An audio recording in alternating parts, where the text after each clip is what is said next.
গোপালগঞ্জের শারদীয় দুর্গাপূজা উপলক্ষে প্রতিমা তৈরিতে ব্যস্ত সময় পার করছেন কারিগররা। এরই মধ্যে বেশিরভাগ প্রতিমার মাটির কাজ শেষ হয়েছে, এখন রং তুলির শেষ আঁচড়ের অপেক্ষা। এরই মধ্যে সব ধরনের প্রস্তুতি নিয়েছে আয়োজকরা। যে কোনো অপ্রীতিকর ঘটনা এড়াতে জোরদার করা হবে নিরাপত্তা ব্যবস্থা, এমনটি জানিয়েছেন জেলা প্রশাসক। সামিউল আলিমের তথ্যচিত্র ডেস্ক রিপোর্টে বিস্তারিত। আগামী ২১ সেপ্টেম্বর মহালয়ার মধ্য দিয়ে শুরু হবে হিন্দু ধর্মাবলম্বীদের সবচেয়ে বড় ধর্মীয় উৎসব শারদীয় দুর্গাপূজা। আর ২৮ সেপ্টেম্বর ষষ্ঠী পূজার মধ্য দিয়ে শুরু হবে মূল আনুষ্ঠানিকতা। ধর্মীয় পঞ্জিকা মতে এবছর ১০ ভুজার গজে হাতি চড়ে দেশি দুর্গা মর্তে আগমনে শস্য শ্যামলা হবে ধরিত্রী। বাপ দাদার মানে পূর্বপুরুষের করে আসতেছে, তাই আমরা করতেছি আর কি। প্রথম পর্যায়ে কাজ শেষ, তারপরে এখন দোমাইটির কাজ শুরু করছি, তারপরে ওই রঙের কাজ শুরু করব। দিন ঘনিয়ে আসায় মণ্ডপে মণ্ডপে পূজা তৈরিতে ব্যস্ত সময় পার করছেন কারিগররা।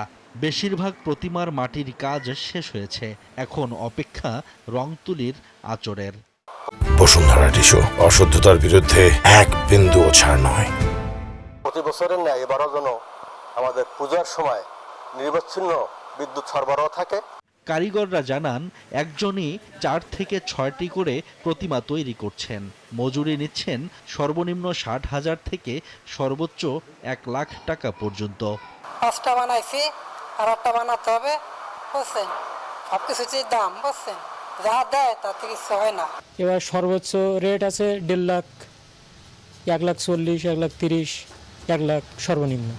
সাম্প্রদায়িক সম্প্রীতির মধ্য দিয়ে এবারের শারদীয় দুর্গাপূজা সম্পন্ন হবে বলে আশা আয়োজকদের। জাতি, বর্ণ, ধর্ম নির্বিশেষে আমরা এই উৎসবকে উৎসব মুখর করে তুলতে পারি, এই সহযোগিতা আপনাদের কাছে আমাদের একান্তভাবে কামনা করছি। নির্বিঘ্নে পূজা উদযাপনে নিরাপত্তা জোরদার করা হবে বলে জানান জেলা প্রশাসক।